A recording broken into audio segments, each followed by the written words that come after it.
this one was a solid 24.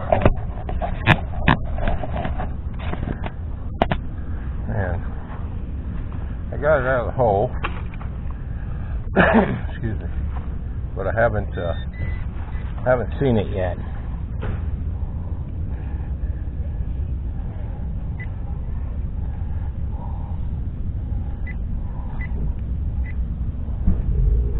Huh.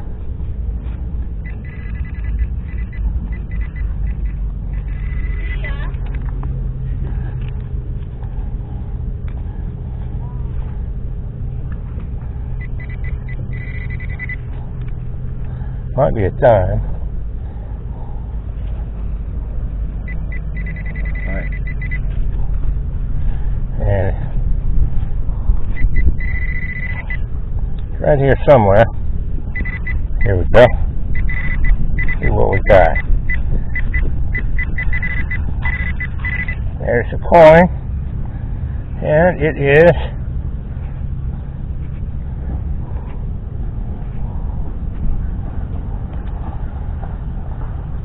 Wheatie, a wheat penny. Cool.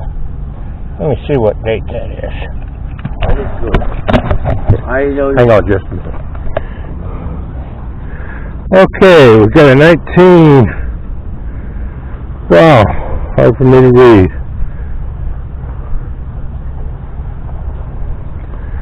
I don't know if it's a 12. No, it's not. It's a 52.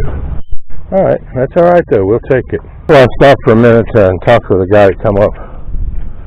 Was wanting to get started metal detecting, so we let him listen to a couple signals.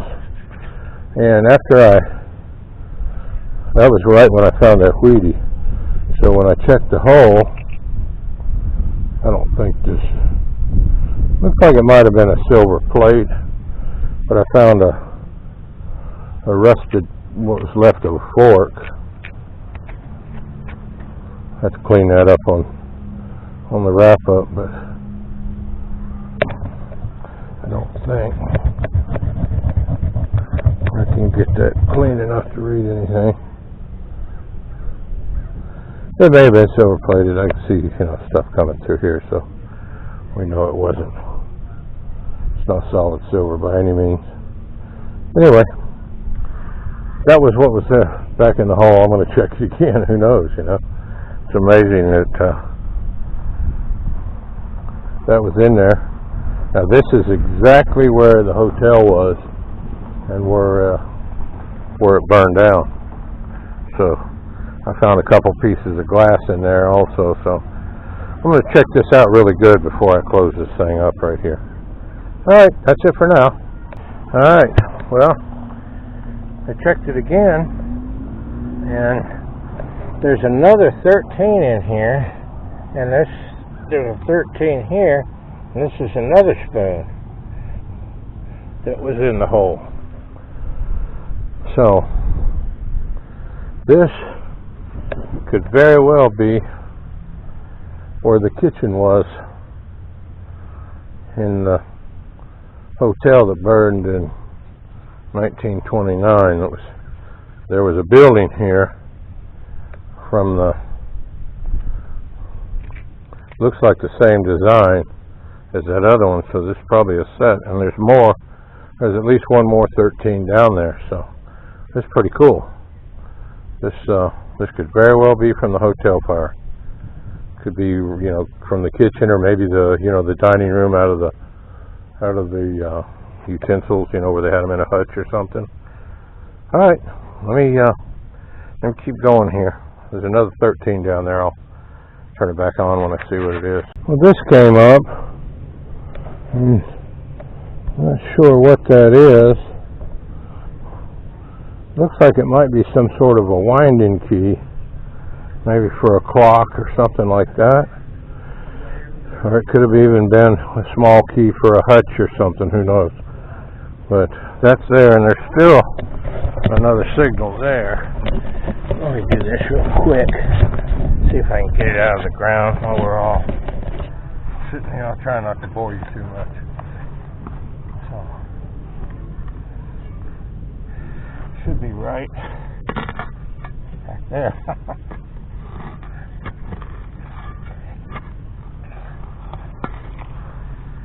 There's something right there. Not sure what that is. Pot of gold. Looks like looks like it's more yeah, that's probably, this is probably some sort of a end of a knife, it looks like, maybe, or maybe another fork. But this is right where the kitchen probably was, or, you know, like I say, some sort of hutch, or maybe the dining area. Okay, spoon number 3. This one may, I don't know if it's the same one or not. This is a shorty.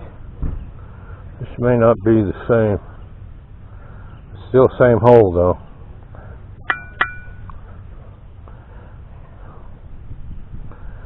They all look like they were silver plate. I guess it's copper underneath there.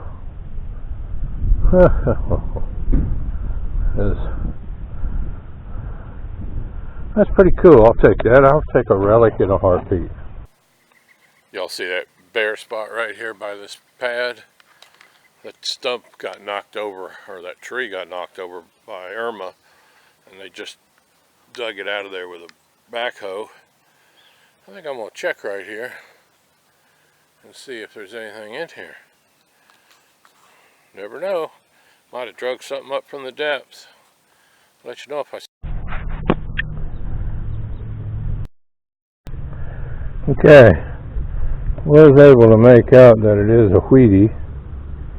There it is. But this side was laying against something rusty. This is like, I never heard this. I didn't hear it till I dug the spoon out. Dug 2 or 3, so evidently it was pretty deep and more than likely in the sidewall. That spoon that I hit was in the sidewall. So there's no telling what all's down here that I'm not hearing. But that's 2 Wheaties right in the same hole, and then I started digging the silverware. So this will definitely take some more digging out. I'll have to come out here one day when I can spend some time and just open this hole up. Just have to clear it with the owners first. Just to show you how sensitive these Equinox 800s are. I was getting a 17-18 here in this hole. And look at this.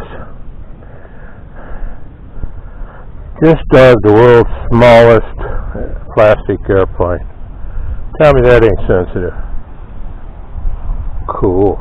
This is the first hole here. It's kind of bouncy, not really, but 21, 24.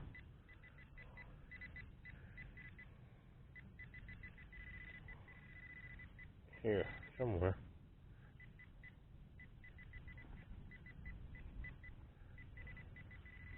There it is. Probably the reason it was bouncy.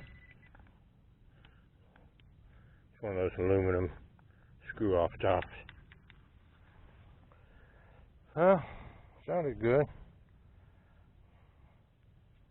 But that's exactly why the number's round, so it hit good. It's aluminum, so it sounded good, but wouldn't quite hold a steady number. All right, well, let's try something else. Okay, this is a wrap up for a little old short dig at it's a hotel that burned down in 1929. There was it went through a few changes. I'm sure you that have watched some of my earlier videos know that it was a private residence, then it was a sanitarium for tuberculosis, and then the final thing it was a hotel that burned down in 1929. It started sometime back in, I would say, maybe 1840s, 1860s, somewhere in that area. Anyway, enough about that. I've got this all labeled because I don't want to forget. Anyway, we had to go to a birthday party for my niece. She just turned 25, and an engagement party. So I went Sunday morning early, and then came home and got cleaned up and went to those. All right, let's get on with this. This is, let's start off with this. This is Floyd Detectorist, and as y'all can see, he is using an Equinox 800, and he sent me one of his stickers, which was nice. Dear RRR, just wanted to say what a great channel you have, and I appreciate that, Floyd. Really enjoy your hunts and finds. Thanks. Sincerely, Floyd Detectorist. Well, I appreciate that, Floyd, and I'm not sure what stage I'm in right now, but if I haven't sent you something, it will be on the way. What else was I going to say here?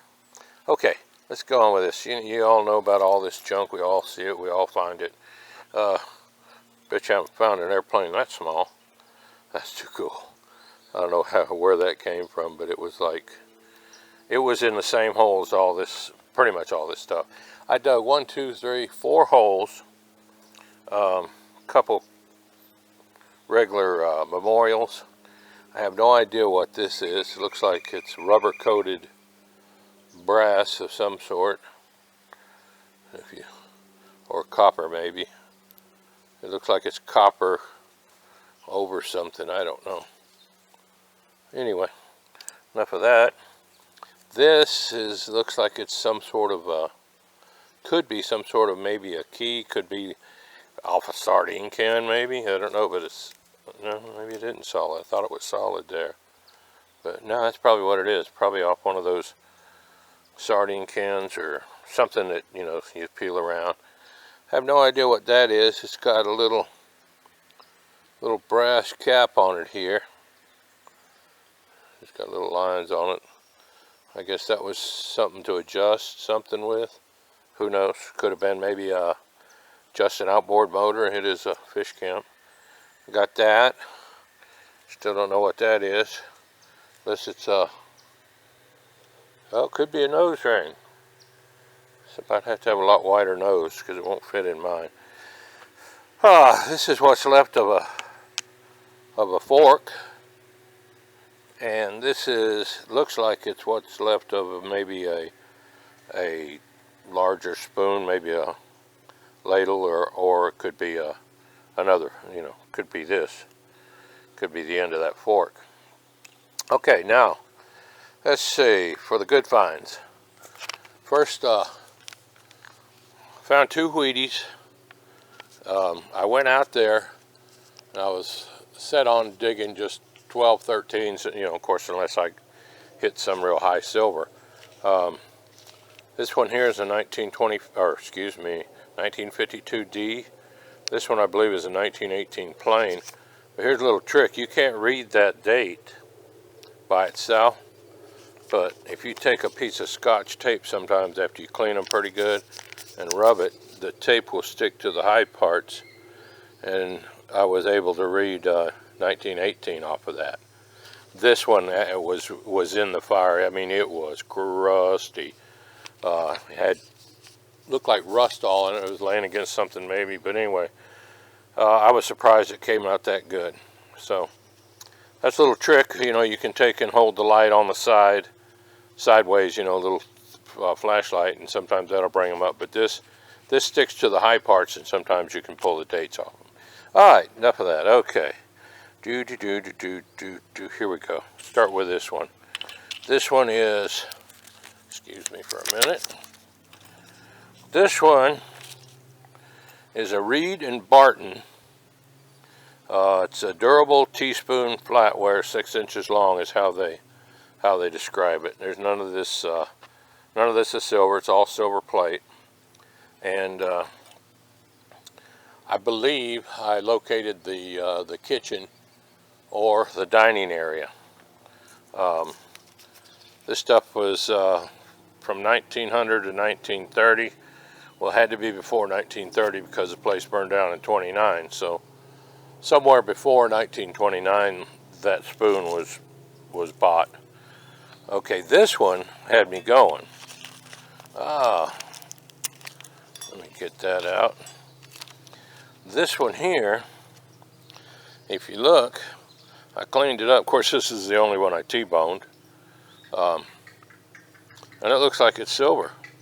You could tell it's, you know, from the darkness and the spotting, it had been hot and it had definitely been in a fire. And so then I looked it up, I cleaned the back of it off, and this was, let's see, 1917 Oneida Community Par Plate. It's a Vernon design, aka Ashley pattern. But here's the cool part about that spoon. Let's see, it's not silver. It's what they call white metal. White metal contains no silver. It was developed as an inexpensive silver and silver plate substitute with the advantage that it does not tarnish. Usually the alloy consists of 60% copper, 20% zinc, and 20% nickel. Nickel silver is used as a base metal in higher quality silver plated flatware. So it's probably high nickel because I don't think there's any copper at all in this. So that's pretty cool. You know, of course I'm thinking silver, and not to be. Okay, now the next one in line, silver plate. This has an anchor, and then it says Rogers, and then an anchor. There's an ant. Roman numeral 12, and it was manufactured between, get off there, ant, bite somebody else, 1900 and 1940. Of course, the place burned in 1929, so it was bought and used before then. Sorry about that. Anyway, this was this is another plated spoon. Okay, now the cool part. This is really cool. This is in my book anyway. This spoon right here it's a Plymouth monogram teaspoon, and it's monogrammed with a K. Well, Knight. Look how I spelled that. Shouldn't show you all that. You probably wouldn't have noticed anyway. Knight was the owner of the hotel that burned in 1929. And if you look right there, that is a K. So this was part of the owner of the hotel's silver plate, you know, their silverware set. And this one is in really, really good shape. I'm just over the top with this thing. Because like I say, if I can get, still going to focus. Knight. The K is right there. I think that is so cool. I'm going to offer all this, I'm sure they don't care about those, but I'm going to offer all these flatware to the owners, or the people that I made the display case, especially that one. I'm sure they'll probably want that one. This is actually, Knight is what used to be the county lawyer family. I guess his, I don't know, direct family anyway. So that's pretty cool. I tell you, I like that a lot. I mean, I was just, I couldn't believe it when I cleaned that up and saw the monogram, and I knew, pretty sure it was probably from the family that owned it. And I called the people that owned the place now and talked to them, and sure enough, that K, because I wasn't sure whether that was an R or a K, but after he told me, it's definitely a K. Anyway, that's what is it? That's it for this part. Please like and subscribe if you haven't. And also, I think I'm at 760, maybe 760 and a one or two more on my subscribers. If it's possible, I'd like to hit that 800. You know, I'm around 40 short, so I can give away that silver We've got 8 ounces of constitutional silver, so I'd really like to be able to give that away, because the next one coming up is going to be the 1,000. It's going to be 10 piece dollars, 10 prizes, 10 piece dollars. So if y'all could give me a hand. You don't need to comment on this video about the giveaway, but you can go back. I think it's only maybe three, 4 videos back, and you can comment on that. And just remember, you have to be a subscriber. You have to have a real channel, so I can go on there and verify that you are subscribed to my channel. And other than that, that's pretty much it. If per se you are in the UK or anywhere overseas, I will attempt to ship you a US $20 bill in lieu of the coins. The coins seem to attract attention through the postal service, whether it be on this side or that. And it has caused problems in the past. So that's it. Jenny, say goodbye. Say goodbye, Jenny. All right, Mr. Floyd Detectorist, you're right here leading the way on the starboard side of my treasure boat. Y'all check him out, show him some love, like and subscribe if you can. Probably got something you want to watch over there. All right, take care everybody, bye. Just a reminder, this is what's going up for prizes on my 800 subscriber giveaway. There are 8 first place prizes, and you don't need to comment on this video, but you need to go back, I think it's 3 or 4 videos, and comment on that video if you want in. Just follow the rules, like and subscribe, make a comment. There's roughly 8 1-ounce prizes of constitutional silver. Alright, that was it. Thanks a lot.